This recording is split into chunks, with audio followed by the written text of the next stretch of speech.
to a coach who will help you build and grow your marketing business.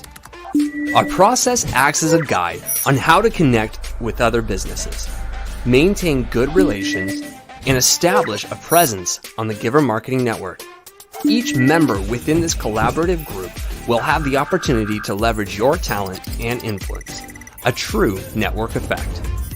If you are looking to collaborate on more projects, welcome to the Giver Marketing Network, the most trusted and highest rated collective of specialists on the planet. Here we have a group of like-minded professionals who focus on making valuable introductions and helping each other grow by teaming up. Imagine Upwork meets a network and a coach.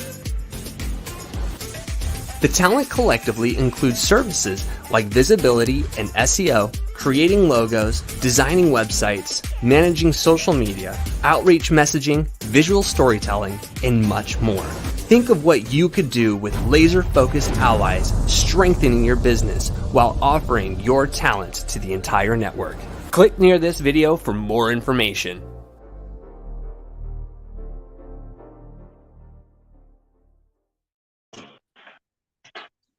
Hey, welcome everybody to the Giver Marketing Network and the Kingdom Warriors Masterclass, where we talk about everything marketing and we make sure that you are in the know when it comes to marketing.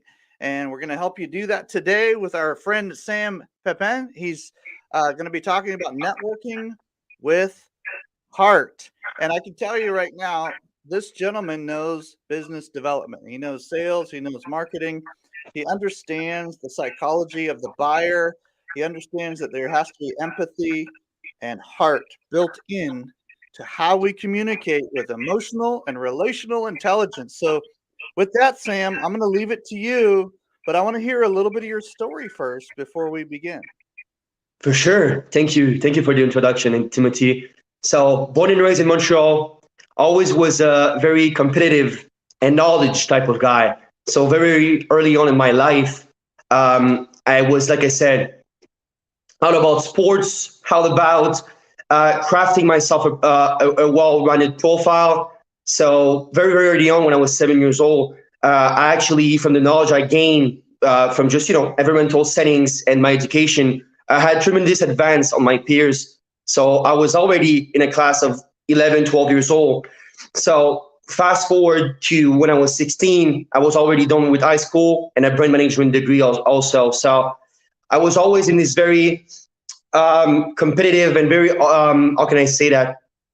Very knowledge-based type of settings, if you will. That was already part of my soul. And from that, I took this competitive nature and was very interested in business. So I've done some email marketing at first. Marketing was always the field of genius that I wanted to cultivate. And from that, I met my first mentor. And now we help, B2B service-based business scale with optimized marketing. So yeah, that's what I do. It's a pleasure to do it. Awesome. I love it. And when I first heard your story, I was like super intrigued on how you went from like semi-professional sports into the business world and all these kind of things. And so here we are now talking about networking with heart, with kind of this deeper level intelligence where you actually care about your audience and who you're connecting with, and power partnerships and all these kind of things. So we know that's a game changer, these kind of super connectors and power partners that we tend to want to interact with so that we can both grow both of our businesses. And so this is going to be fun to learn from you. You do this every day, and you help our network do this, and you're kind of an ambassador for multiple networks. And it's just amazing to have such a talented person be able to just share with us some of the deeper level, heart level stuff. So thank you, Sam. Let's jump into it. For sure. Let's jump into it. So first of all, you can switch to the next slide, Christine. Yeah, thank you.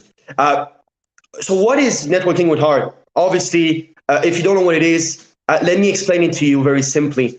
So in my opinion, networking with heart is changing your mindset from transactional to transformational. Okay. So what does that mean? Transactional relationships are solely based on exchange of goods, right? Exchange of goods can be services, information, things like that. So as it is not wrong at all to have transaction in your relationship, it's actually required. But from a mindset standpoint, I want you to approach it with a goal of building a relationship with foundation of trust and respect. So where both parties are invested in each other's success and well-being, but also where the focus is to build a long-term relationship instead of just, quick short-term gains. So this is my approach. Who should network with art? Obviously, everybody should do it. But if you are an entrepreneur, startup, a salesperson, or a job seeker, those nuggets will be extremely valuable for you. Let me start with what is value. So value is something that it's not only quantified in the field enough, in my opinion. So let me give you a quick overview. So value always meant a dream outcome, right? So let's take a weight loss example because it's simple and everybody understands it. So your dream outcome can be losing 10 pounds, losing 10 pounds to your weight. So the dream outcome is losing 10 pounds. Then the likelihood of success is where the difference from the value you will give to achieve this outcome will vastly differ. So let me ask you a question, Tim. If there is an health coach with 1 testimonials and the other one has 200, on a perceived value standpoint, which of these two individuals will you be more inclined to give more? Those outcome-based stories, those testimonials that's the key. So the more, the better. Yes. Agree. So we both agree on this point, which is obviously the perceived value will be affected by the expertise of the other person in front of you. Then time delay is also a huge one, especially in a world where everything is fast, everything is very short-term oriented. So let me ask you another question. If I had a pill for you right now, Tim, okay, and it's no harmful chemicals, totally safe for you to consume, and I tell you that if you eat this pill, you get your best shape of your life right away in an instant. How much would you pay for that pill, Tim? Oh my goodness. Because I trust you and I know it will work, I would probably pay $100,000. First, yes, exactly. Why? Because one, it meets the dream outcome, right? The likelihood of success. I didn't do like a context on it, but let's say it's a well-known pills. It's someone with expertise with it, and the time that they show short that everything seems so magical. And the last one is efforts versus sacrifice. So efforts is some things you don't want to do that you will be required to do in order to achieve your outcome, right? Your dream outcome. And sacrifice is some things you want to do that you can't do anymore from you, like I said, wanting to achieve your dream outcome. So efforts can be something like, hey, Tim, I want you to wake up 4 times a week at 6 a.m, go to the gym for an hour and a half. Ooh, can be tough, right? Show them, Tim. And sacrifice is, hey, Tim, you love glazed donuts, right? You're eating 10 of them this other weeks. I want you this week to cut it to 2, right? I want you to sacrifice 8 glazed donuts. So all those specifics really define what is value, and keep that in mind moving forward in this presentation. The process of networking with heart, right?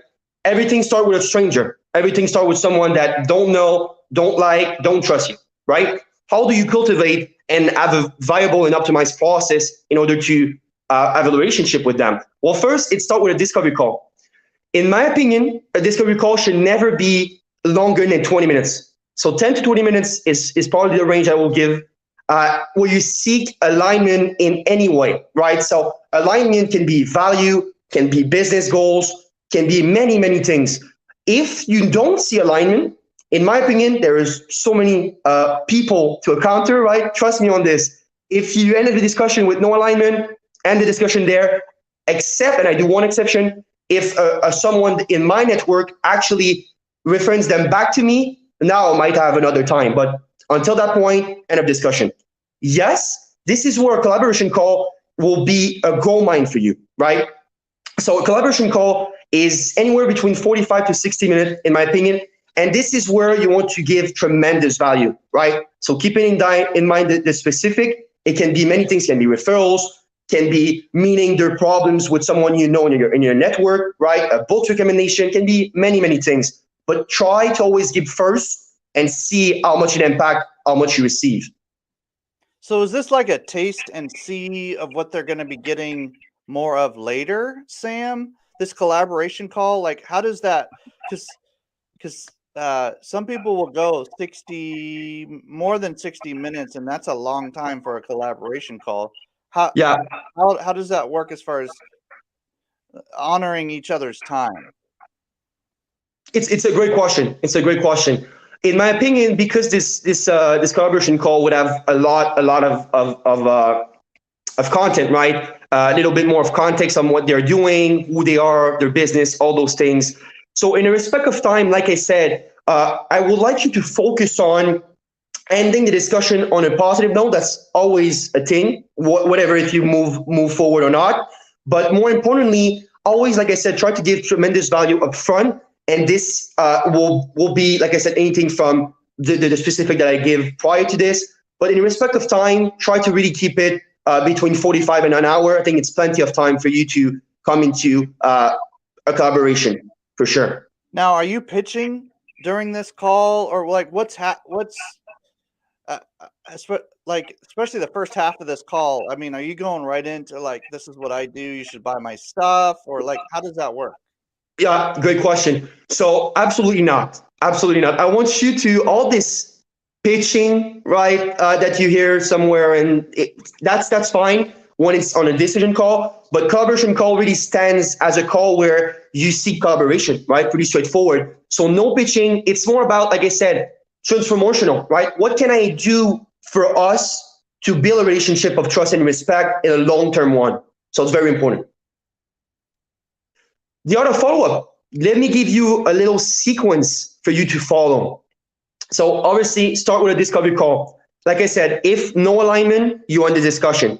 If there is alignment, the first thing you want to do is set up a collaboration call. So you can follow up with that on the call, right away when you have a discovery call. Or after that, quick message, hey, I like our discussion. Would you be available for a longer chat in the near future, right? Something simple. Keep it simple. Collaboration call, it's exactly the same thing. So let's say, again, if let's say we exchange concepts or ideas, and oh man, I really, this really stuck to me. I would like to help you with that. Awesome. If it's a yes, obviously deliver on the promised value. Let me give you one very, very major tips for you to not succeed at networking with art. And this is promising a lot of things and not doing anything for it, right? Saying a lot of stuff, but not doing anything. That's a great tip to have any great connection around yourself. So obviously, if you say you will do something, right, do it extremely well, in my opinion. Always try to exceed expectation for them to keep you in mind. And you will just, like I said, the more you give, the more you receive. And trust me on that. If it's a no, that's totally fine. I want you to still take the time. And this is something that I want to be very, very clear, because I don't see it too often. And I would love for people to do it more. If it's a no, right? We had a project in mind and don't resonate too well with the person in front of you. That's totally fine. It happens. That's not a you problem or their problem. That's just no alignment at all. That's okay. I want you to take the time and take them for their time. The difference I will do between a flat no and we don't communicate for months, right? And no, but I still take the time to thank you for your time and say, hey man, I appreciate the conversation and I'm looking forward to maybe collab down the line in the future, right? Simple, like I said, keep it simple. Simple is a rule of thumb of mine, and I think you should follow it too. So, and after that, a universal follow-up, in my opinion. I think that every discussion that we have after a collaboration call, it can be a no or yes. You still do the bottom one, which is how is business going? Every single month, right? We all have a CRM. We all have something to track your list of contacts, if you will. I want you to set a reminder to follow up with people that went well, right? Collaboration call, and afterwards to ask them, how is business going? And this question, let me tell you, Tim, because I took that mainly from you, so thank you for that. This is such a powerful tool. How is business going? They will tell you, hey, it's going pretty well. 99% of people say this, and that's totally fine. But I want you to go a little past that and understand that's awesome, right? You're working on such and such. Cool. What's your biggest struggle right now, right? Is it branding? Is it marketing? Is it you need tech on your side? Anything. And I want you not to try, right? As you can see, nowhere in my presentation will I say try, because trying is not enough. I want you to actively help, okay? So actively help doesn't mean you will met the problem, met the struggle, you will have the capabilities to do so, but at least do an effort to, oh, maybe I know someone, let me check if it will make sense for them as well, right? Actively try to meet this biggest struggle. And like I said, you'll gain tremendous rewards from helping people. I think we all have slightly different audiences and language sets, so it could be something. If I'm not mistaken, Sam, it could be something as simple as like, uh, is there anybody I can introduce you to? Any challenges you have currently? Anything I should know about in case I come across a resource for you? You can soften this or you can get more direct with it. But that's a really good question, ladies and gentlemen, to ask. How is business going? Question mark. And then go into some kind of uh, maybe more direct, but more specific type of question based on how the conversation is going. Because this is really a trust building conversation, right, Sam? Is that what you're kind of alluding to here?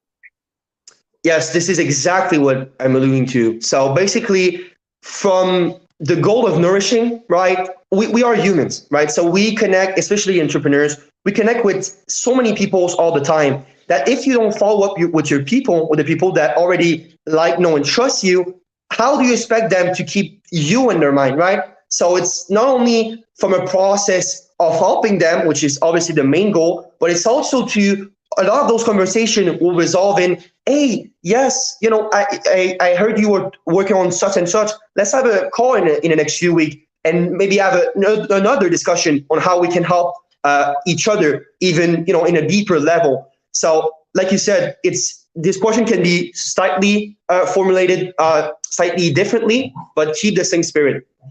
Understanding the power of high quality connection. This is super important. So your first degree, and I kind of like do a heat map right here. So the red one, the very, very warm ones, are your first degree connection. Those are people that already like, know, and trust you, right?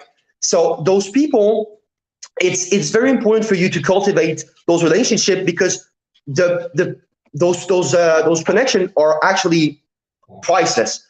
And you not only talk to them, which is the person in front of you, you talk to their whole network, right? So those people know other people that you don't know yet, and those other people know other people that you don't know yet, and et cetera, et cetera. So make sure to nurture powerful first degree connection.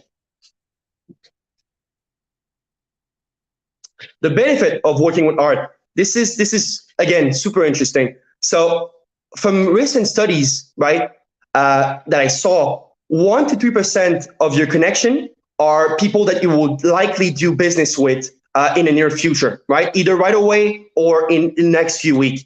So that's 1 to 3%. But what I want you to understand is not only wanting to take strangers all the way to connection, all the way to power partners, all the way to super connectors, but it's also that, again, the highest quality you get from those connections, the more opportunities you'll have to not only do business, but meet other great people. So like I said, connection, 1 to 2%. Power partners is, for myself, people that it's a little more of a long-term relationship, right? And 15 to 20% of these people would likely buy from you right away or in the future, right? So it's about 5 times more valuable than a regular connection.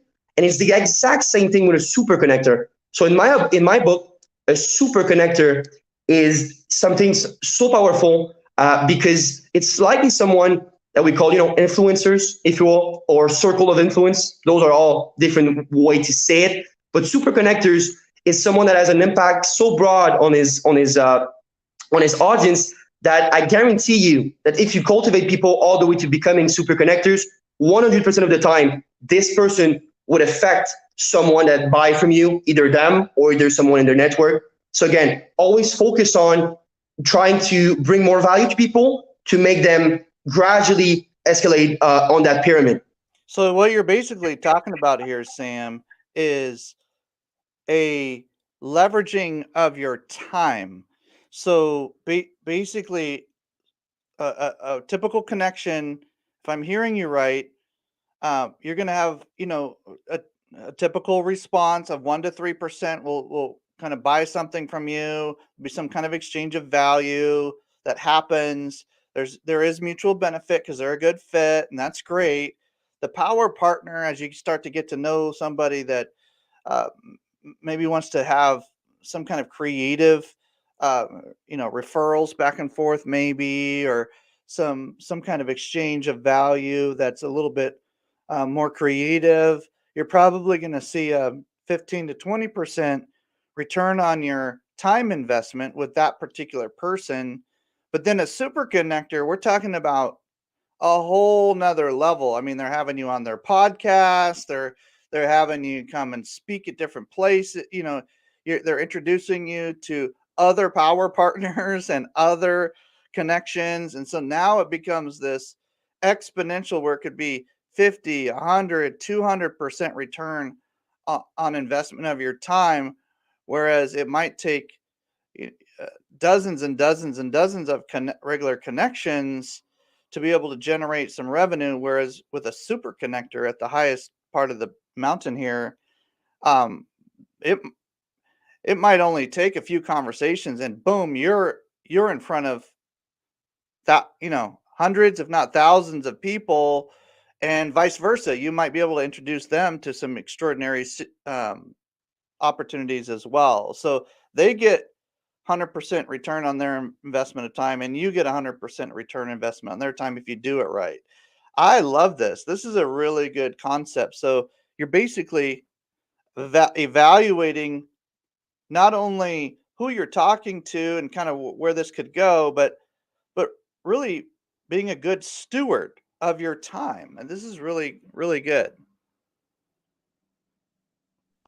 Please stay on the last slide. I want to mention something very important here, and is that the difference between good and great is far greater than we like to think it is, right? So what I mean by that is that's exactly what the graphic shows, is that a good relationship is where you're entering this power partner level, right? It's deeper than a connection, but not a super connector yet. A great one is at least 5 to 8 times more powerful, because like you said, you will not only get more opportunities, but those opportunities will have a much broader leverage of time and resources. So you're exactly right. You're spot on this.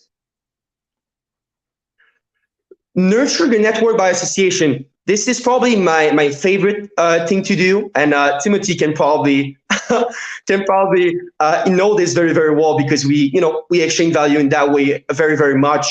So nurturing with association, I want you to think about 4 great categories. Obviously, there are slightly smaller ones, but those 4 are the main ones.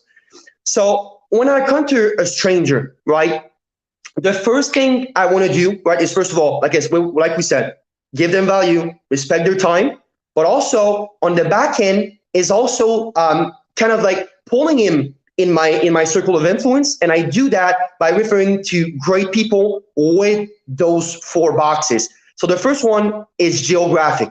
Very simple and straightforward, right? Let's say I met someone, he's in Chicago, and I said, oh man, this is super cool. Last week I've met, such and such person. She's in Chicago as well. I think that she will be a great introduction for you, right? Very simple stuff. Always try to learn more about people and remember more about people, because I promise you, once you remember their name, where they're from, what they do, all those things kind of accumulate and makes you someone that only retain value that can be, afterwards utilized down the road, but also people appreciate that very, very much. So geographic, where you live, right? Where you live or where you're from can be another great one.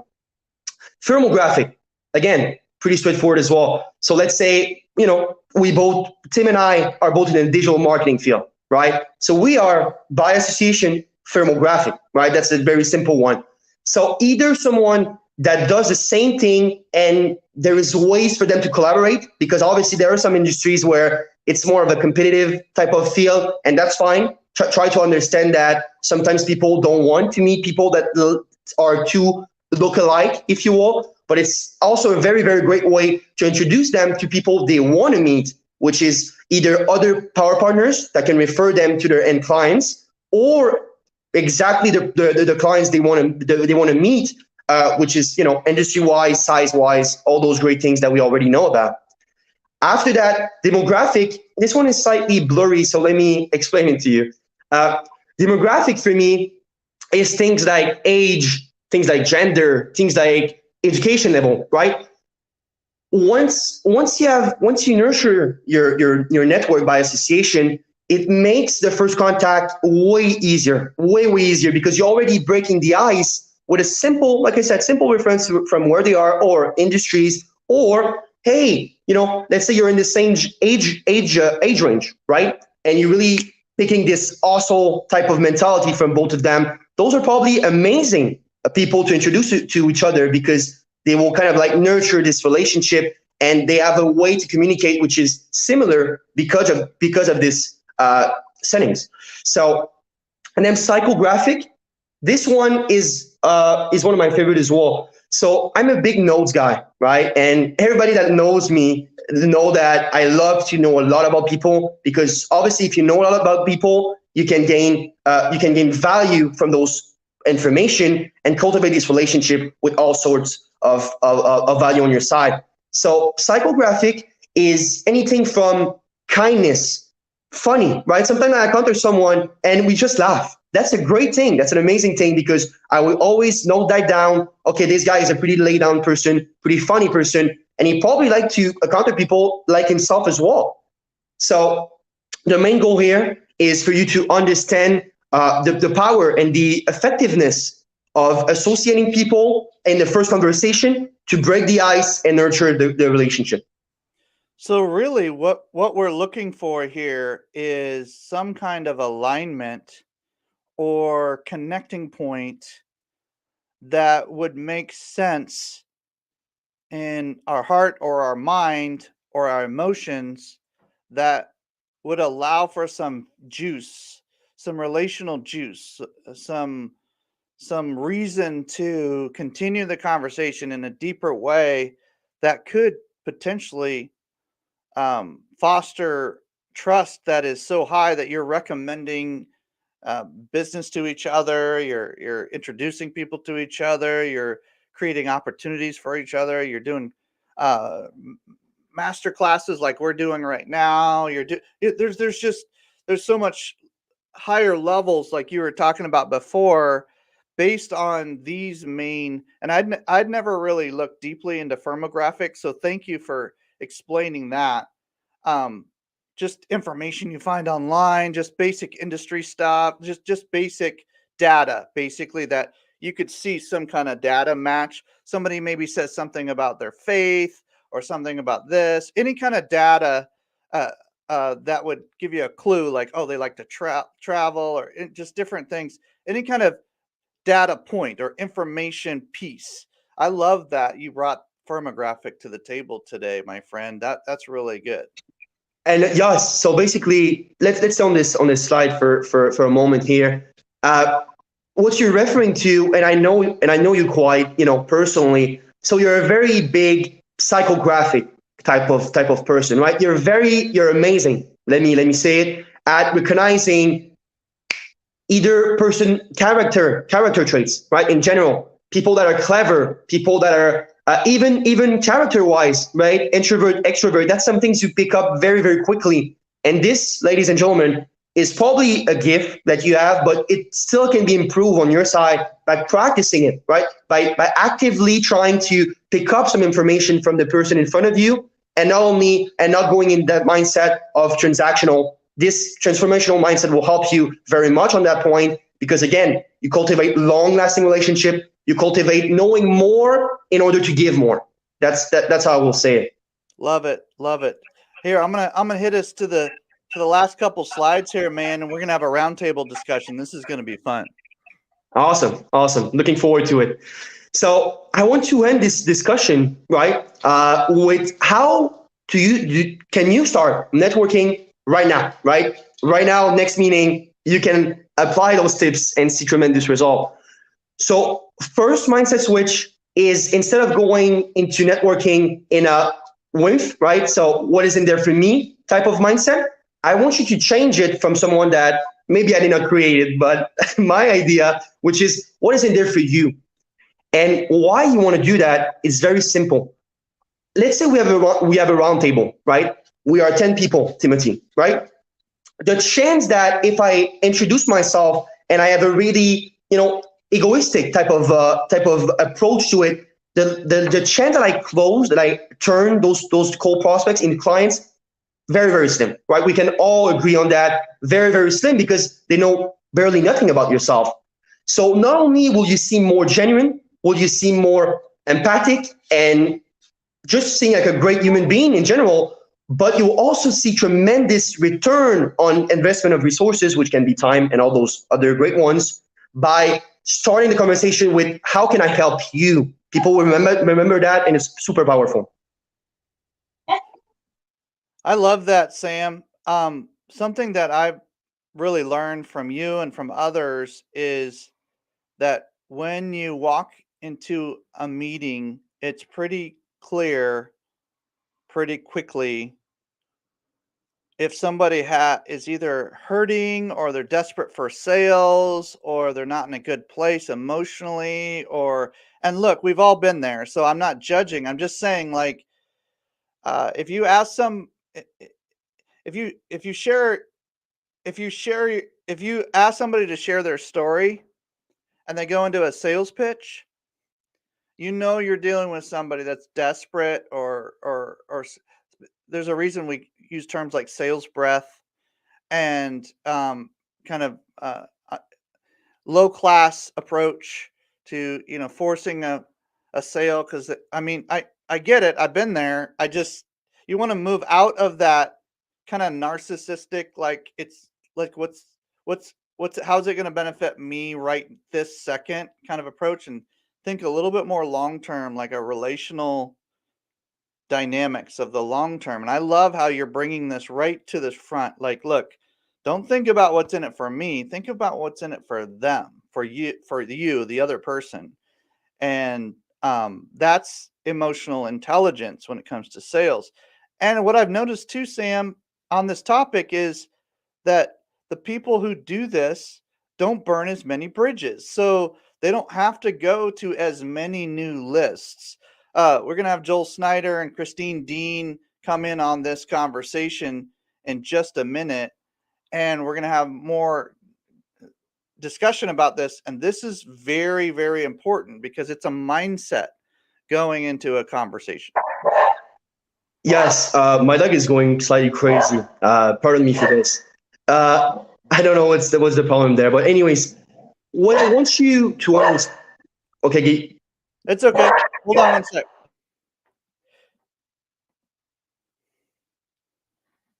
So, ladies and gentlemen, we're going to do a roundtable discussion. Christine Dean and Joel Snyder are going to be jumping in with us. These are the mamas and the papas, the veterans of our network, and obviously we're bringing up some of the next generation to be able to help us really learn more about these topics. And we do believe in reverse mentoring. There is a younger generation that has a more authentic, a very streamlined, very technologically savvy approach to relationships. And every generation has their strengths and abilities to be able to affect each other. And so just being able to have like a roundtable discussion, a couple of dudes, a few dudes and a chick, and just having these conversations with very, very good, well-rounded dynamics is super awesome. So, Christine, with that being said, you are also a very well-known networker, especially in the Dallas-Fort Worth, kind of that Texas. You're like the classy Texas belle who goes around networking with everybody in business. And So I love hearing your perspective on this conversation too. Well, I got to say, I'm DFW networking diva. So this is a near and dear topic to my heart. So when I got all excited when I found out Sam was going to be talking about networking with heart, the whole time I'm listening to him talk, I'm cheering, I'm clapping my hands and going, yes, go Sam, go. And I love seeing this this new philosophy, like you said, the sales idea of we're just going to vomit on people. It's just horrible.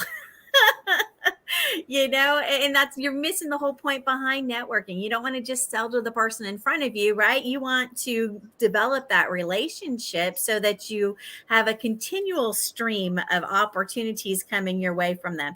And Sam, you did a fantastic job of explaining about building those relationships. Like you said, you kind of start off here, see where it's going to go, and see if you can develop into something. And I tell people, hey, book something on my calendar for next month. Let's continue this conversation. I want to see you succeed, and I want to continue to help you, and let's work together, right? So that's one of the things that I like to encourage also. So I love the fact that you mentioned that, Sam, because a lot of times people do one and done. So you can't develop a relationship when it's one and done. So the idea of coming back and nurturing those relationships, great job explaining that, Sam. Speaking of nurturing, Joel Snyder, Mr. Nurture. I love this. We got the networking superpowers. We got the nurturing follow-up kind of superpowers. Sam, you brought the value conversation, bringing value first. Like you kind of gave us the broad stroke and some very practical tips. And they're not tricks. They're just tips. I don't know if you ever saw the movie Hitch, where Will Smith was like helping people do their be a better person when it comes to dating. Like I almost feel like some of these principles are universal. Like just be a nice person and ask them, find out what they need, and see if you can be a blessing to them. Like just try to do the best you can. Joel, what about like leaving? You're famous for like not leaving these cold dead ends, like where you're just like, cut things off when they could have some future value to the conversation. How do we approach this with this conversation? Well, I love the idea, that Sam's brought to the table about looking at the 4 different ways that you're associated. And whenever you can find a piece of information that relates to someone in that category where you find an association, and you send that information over with a value statement, I think that just enhances the relationship of you as a resource. And so when I kind of saw this topic and hearing the comments from Sam, like Christine cheering you on is a real enthusiastic yes on my side, because we do want to connect with value. And when we do connect with our network and provide value, then they become reciprocal, right, in other ways. So that I think that as you're looking at nurturing your database of relationships is a different mindset than nurturing your database of potential customers, right? So we're looking for value-based information that relates to that relationship over providing you more information to sell you a product or a service. Yeah, there does seem to be a slight difference. I like that distinction, Joel, where there's somebody that's really maybe a really good fit as a client or a customer. They want to exchange valuable money for your valuable service. So there's still a value exchange. And if you really think about money, it's like, what is this? It's pieces of paper with dead presidents' faces on them that show you appreciation. Like, you know what I mean? Like, it's like, this is valuable. You can use this other places. So here's this. And I need you to solve a problem for me, please, please, please, please. And you say, sure, I think I'm the right person for this. You take your vehicle into a mechanic. They can either fix the problem or pretend to fix the problem. And hopefully you find the person that can actually fix the problem. So then you gladly give them money if they can fix the problem, right? So we're in a it is transactional to some degree, but there's a extreme value given in that transaction. And Well, what Sam and Christine and others talk about a lot is the power partnerships and the super connectors and all these kind of people. That's a little bit more creative in the exchange of value. There's a little bit, it's a higher level, like you put on the mountain, Sam, like where it's, as you climb this mountain of awesomeness, it's a, Christine, it's a different level, right? I mean, you're not even leading with money. You're like, how much does it cost? That's not even part of the Tim, conversation. I'm gonna jump in, and I'm gonna say it's not even the money value of it, right? I've introduced people to their best friends. I just had this feeling they would click, and they did, right? I will connect people based on their hobbies, right? It's like, oh, well, so and so is really into triathlons right now, and somebody else was just saying that they just finished one, and I'm like, oh, I should introduce them, right? And so it's looking for value beyond even the business arena. It's seeing Nice. which personalities are going to click really well together. You just get that feeling sometimes. And when I'm talking to someone, I see like cartoon bubbles over their head that says, introduce them to this person, right? It's the funniest thing. And I'm like, hold on, I have to introduce you to somebody. And it may not have anything to do with business, right? But when you're adding value to people's lives, it's more than just business. You're truly seeing them as a whole person, a complete person who has a life outside of business, right? What can I do to bring value to your life, not just your business? You said you used the holistic word. That's pretty good, scary, right? That's pretty good. Hey, that's not bad for someone who's from the state of Texas, where a lot of times, because I was born in Texas, I was born right down the road from you. A lot of times we're known for like one track mind. Let's just get her done. Let's just figure it out. And you're using the holistic word, which really came from kind of an Eastern world way of thinking. And I'm a big fan of like thinking a little differently about these kind of interactions, and so that it's a little bit more interesting, has a little bit more flavor all over it. It's not just like, hey, you want to buy my thing? It's like, hey, you didn't even tell me your story yet. Like, come on, let's see if we're even. I love the fact that Christine, you make introductions based on faith, and you're not afraid of that. You make introduction based on, like you said, common interests or other things. I love that. And then Joel, when we work together, you're always thinking, okay, how can we follow up in a classy way based on all the things that Sam just said? Like, are they a potential this? Are they, what is the common interest this, or this? Can we tag them even in a CRM? Sam, you just said it really quickly, CRM, but can you explain customer relationship manager, right? Can you explain a little bit more, Sam, of how you use these kind of tools? Because some people are like, what is that? Like, how do I use that? Yeah, for sure. So let me explain a bit more about how I use. First of all, in my book, right, there is CRM for sales, right, and there's CRM for relationship. It's two distinguished things in my book, right? So what you want to understand is relationship wise, right? This is where I take a lot of notes, right, from all those categories, right? Where are they from? What they do? Who they try to meet, right? That's super important.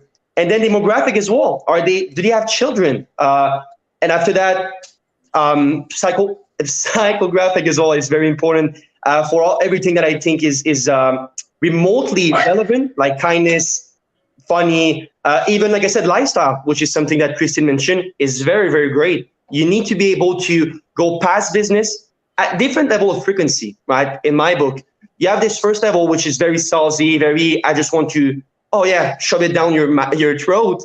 And the more you grow, the more you climb this mountain, like you said, Tim, the more you have this sense of relationship, of genuine care. And this is where you want to be. This is love, gratitude, all those frequencies.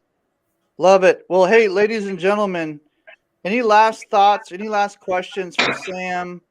I know that, Joel, you had a question of, speaking of frequency, you had a question of how often should we reach out to our network? And should we go around the table and just answer that question and just kind of land the plane today? Would that be a good idea for everybody? Let's do it. Okay. So how often? What's the frequency preference? I'm going to call it a preference because we all have different preferences on this kind of thing. But Sam, do you have a preference? How often do we reach out to our people? Very, very, yes. That's an amazing question. I think it depends on how deep the relationship is, right? In that, mountain type of setting as well. In my book, right, people that you're very, very close should be reach out on a weekly basis. That's my opinion. And afterwards, and I just talk about the universal follow-up, right, which is how is business going, or all those variation. I think monthly is the way to go. And again, this is something that I did in my CRM, is that I implement a reminder for me that, okay, last time when I talked with Christine, it was March 7th, right? Let me reach out to her around April 7th to just, hey, couple of news, what's project you're working on? Again, nurturing needs point of contact, needs us to interact with each other, because one thing that is very true about humans is that relationship can cultivate very fast, but they can decrease as well, as fast or even faster, right? Confidence, we say all the time. It's hard to build confidence, but you lose it. One mistake can be fatal. So come on. That's good. That's good, Sam.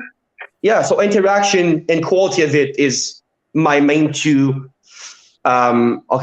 variables to define it. What about you, Christine? I don't know if it's so much of a time issue, but I absolutely agree with Sam that you got to put something kind of a reminder. Sometimes we get busy and we lose track of what we're doing. If it's somebody that you're interacting with on a consistent basis because you're doing a project with them, right, you don't really need to think about, I need to put that on the calendar to reach out to them. If you're seeing them at a networking meeting every week, chances are you're checking in and talking to them then, right? It's those times when you're working more maybe remotely, and maybe they're not somebody right down the street that you're going to see easily, right? Then you really have to make that effort to build those relationships. And for me, I kind of go organic. If it's something that's we're feeling that synergy, we're going to reach out to each other. It's going to happen because we're going to feel that draw, like, hey, I was working on this. I thought of you, right? This opportunity came up. And so that kind of just comes out because you're thinking about them. Once you've got somebody on top of mind, they come up. It's just the way it happens. But you have to make sure you set that time aside. Once you've got that relationship solid, you could probably not have to worry about maintaining it so much as you've established that relationship, right? My kids are going to love me if I talk to them every day. They're also going to love me if I talk to them every other day. We've already established that relationship. They're still going to love me, right? So if you can make that relationship deep enough that you're tight like that, then the exact time period between things becomes a little bit more flexible. Joel, what do you got? Yeah, well, I think when you have that type of relationship, your network is, this big. Your database is probably this big, right? So the question becomes, how do you maintain relationships in a much larger database as well? And I think, everything we've talked about here is great in the concentric circle. But when we're talking about expanding our database and expanding our areas of influence, then we're talking about reaching out to 2,000, 3,000, 5,000 people a month, right? We have to have some type of workflow established that allows us to generate that communication. And I have to give applaud to one of our other network members, Vicky, Visibility Vicky, because she's awesome at it, right? And I get something in my email from her, once a month or every few weeks, right? And it's meaningful and impactful to me, even though we have projects that we work on together. We don't communicate as frequently as we have maybe 2 or 3 months ago, but getting that top of mind reminder that she's still a vital relationship for me is important, even though we don't have a preset schedule in which we interact with each other. Yeah, I love the fact that there are different relationship dynamics for different groups of people. So a sales relationship with a potential client is slightly different, like we talked about before, than a relationship with a power partner or a super connector like Sam was talking about. And there's one of the tips that I would recommend is, if you really want to be top of mind and in front of somebody, doesn't matter which one it is, actually, if you want to really build that relationship, ask them an intelligent question immediately. And if that's in LinkedIn, on Facebook Messenger, a text, an email, it can even be a campaign that Joel puts together for you, or somebody that is nurturing whole systems, right? But the bottom line is, ask an intelligent question based on what Sam was talking about, all the demographics, psychographics, firmographic, all these different things that you picked up, not just instinctively, but pragmatically, just data, like just things you see on their LinkedIn profile, like, hey, or on their social profile somewhere. Hey, I saw this on Instagram. Is that something you do a lot of? Or like, it's an intelligent question. Like, ask them a curiosity question. A question that's not based on curiosity is fake. Yeah, and you can also say, I found this piece of content. I thought you might find it valuable. What's your opinion? Or how do you view it? Or does this apply to you? Is this important in your industry? Yeah, especially if they mention something about it, or if it's on their profile already. I notice you do this. What are your thoughts about this? Mhm. Those kind of, yes, Joel, I exactly. love inviting people to events. If I see an event that I think would be valuable to them, hey, I saw this, was thinking about you. I think this is something that you're interested in, or you might find this helpful. I'm big on inviting people to events, and it makes people feel special, right? Here's a really interesting approach. Next time we think about following up with somebody, try by asking a question first about the thing you're going to send them. So, like an event that Christine was talking about. Let's say she wants to invite somebody to the Giver Marketing Network Wednesday morning group white label for marketing professionals, kind of how to work with other marketing professionals networking meeting that we have weekly. Okay. And yes, I'm plugging this amazing networking thing for Christine right now. But listen, she leads it. She's amazing at it. She's great at this. But one idea would be to say, "Hey, do you enjoy networking in group settings?" Question mark. Just a question. It's a literal curiosity question. Some people hate it. They don't want to do it. Doesn't mean they shouldn't. I'm just saying it's an honest question. All right. Do you jump into networking groups every once in a while? Question mark. These kind of things.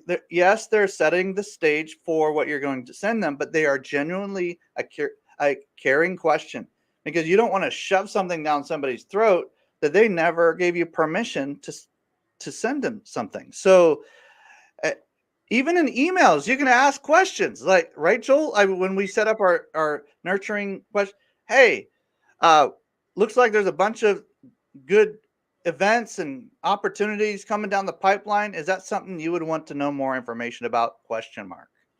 Getting permission and then giving them the goodie. Boy, that's a lot different. Like it's it's like the kid coming up to the parents at the baseball game.